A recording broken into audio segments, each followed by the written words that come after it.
Goeiedag vriende, welkom by Leer die Bybel in Konteks. Hierdie is 'n kort inligtingsvideo oor die reeks wat ons vandag gaan begin, die eienskappe van God. En ek wil begin met 'n stelling wat A.W. Tozer gemaak het. What comes into our minds when we think about God is the most important thing about us. Nou Tozer was 100% reg met hierdie stelling van hom gewees, want dit wat ek en jy dink van God, bepaal alles van ons lewens. Hoe ons reageer teenoor ander mense, word bepaal van wat ons dink van God. En hierdie geld vir ons optrede teenoor gelowiges en ongelowiges, selfs mense van ander rasse. Hoe ek en jy kyk na die dood, word bepaal deur wat ons dink van God. Wat ons dink van ander gelowe, word bepaal deur wat ons dink van God. Wat ons dink van geld en hoe ons geld gebruik, word deur hierdie kennis van God bepaal. Hoe ons kinders grootmaak, word bepaal deur wat ons dink van God. Hoe ons man of ons vrou behandel binne in die huwelik, word bepaal deur wat jy dink van God. Wat jy dink van die wêreld en wat in die wêreld aan die gang is vandag, word bepaal deur wat jy dink van God. Selfs wat jy dink van die Bybel, word bepaal deur jou kennis van God. En dan, baie belangrik, hoe ons God aanbid, word ook bepaal deur wat ons dink van God. Kan julle sien hoe reg was Tozer gewees met hierdie stelling van hom? In Afrikaans klink sy stelling so: wat in jou gedagtes opkom wanneer jy dink aan God, is die belangrikste aspek van jou lewe. Omdat hierdie stelling waar is dit geweldig belangrik vir my en jou om soveel as moontlik te weet wat daar te wete is van God. Maar saam met dit is dit net so belangrik om te weet, dit wat ons weet van God, dit is die waarheid. Een van die grootste struikelblokke vir Christene vandag is dat hulle God nie werklik ken nie. En ek wil vir julle 'n storie vertel van 4 blinde mense, 4 blinde manne wat in 'n dorp gebly het. En eendag kom daar 'n sirkus in die dorp aan en daar's 'n olifant. En nie een van hierdie 4 blinde manne het geweet wat is 'n olifant nie. En hulle besluit toe, hulle gaan sirkus toe gaan om uit te vind wat is 'n olifant. En die eerste blinde man vat aan die olifant se stert en hy sê dit voel vir hom soos 'n baie sterk tou. Die tweede blinde man vat aan die olifant se been en hy sê hierdie voel soos 'n stewige boomstomp. Die derde blinde man vat aan die olifant se pens en hy sê hierdie voel soos 'n muur wat niemand kan omstoot nie. En die laaste blinde man vat aan die olifant se oor en hy sê dit voel vir hom soos 'n groot waaier wat jou kan koelwaai. En dit was elkeen van hierdie blinde manne se kennis van die olifant. Nou wat interessant is van hierdie storie is dat nie een van hierdie 4 blinde manne verkeerd was nie. Maar nie een van hulle het na die tyd geweet wat is 'n olifant nie. Want hulle kon nie die hele prentjie kry van die olifant nie. Hulle kon net 'n gedeeltelike indruk kry van daar waar hulle aan die olifant kon geraak het. So hulle het 'n gebrekkige prentjie gehad van wat 'n olifant is. En dis die probleem wat ons met ons geloof sit. Ons het 'n gebrekkige prentjie van God. Met ander woorde, meeste gelowiges het hierdie gebrekkige prentjie van God. En wanneer hulle dan aan God dink, dan dink hulle nie aan God in sy totaliteit nie. En dit veroorsaak dat hierdie gelowiges 'n verkeerde uitkyk op die lewe het, op meeste van die aspekte van hulle lewe het.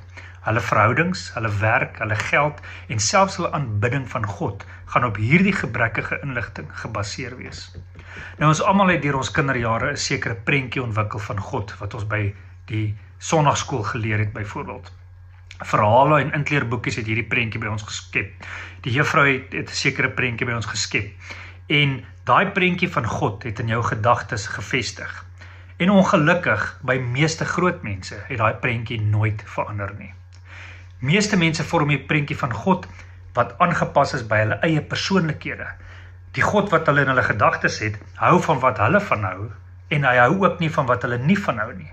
En die hartse realiteit is dat gelowiges aanbid dan vir God op hierdie gebrekkige kennis.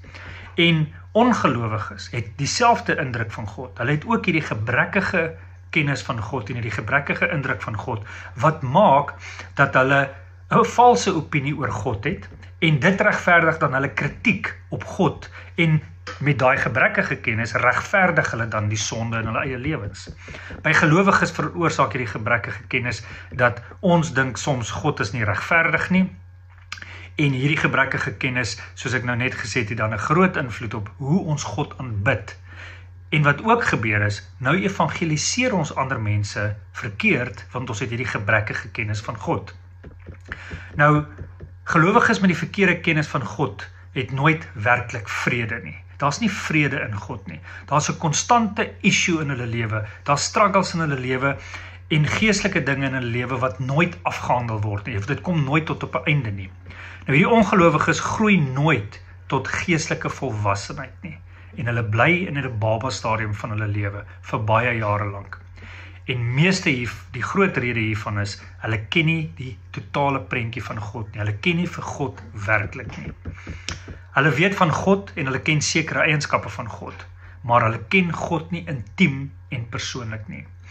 En wat hier 'n geweldige groot rol speel, is mense se ervarings en hulle emosies. Ons as mens is geneig om ons te laat lei deur ander mense se ervarings en deur ons eie emosies. En is hier waar ons groot teologiese foute maak wanneer dit kom by God. Want ons gaan soek teologie by emosies en ervarings. Nou daar's net 2 plekke waar God homself aan die mens openbaar vandag. In Psalm 19 lees ons dat God homself in die skepping openbaar. Dit word die algemene openbaring aan alle mense genoem. Dan sien ons ook dat God homself in die Bybel openbaar. Dit word die direkte of spesifieke openbaring genoem.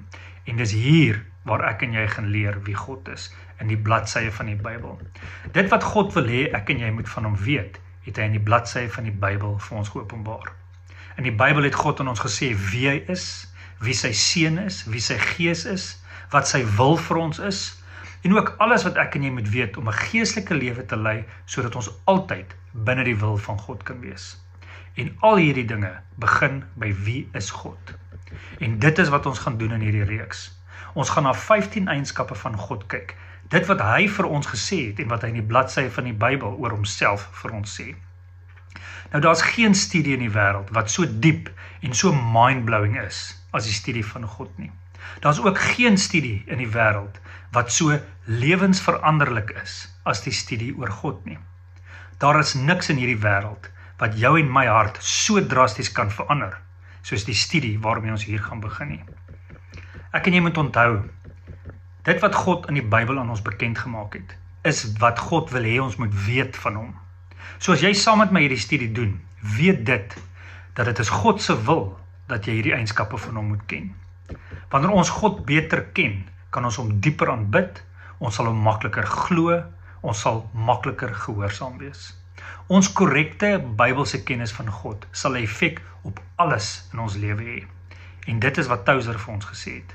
Nou die eienskappe waarna ons gaan kyk is, die selfbestaan van God, God se geestelikheid, soewereine God, die heiligheid van God, alomteenwoordigheid, almagtigheid en die alwetendheid van God, die onveranderlikheid van God, die waarheid van God, die wysheid van God, die goedheid van God, genade van God, liefde van God, die voorkennis van God en dan die toornigheid van God.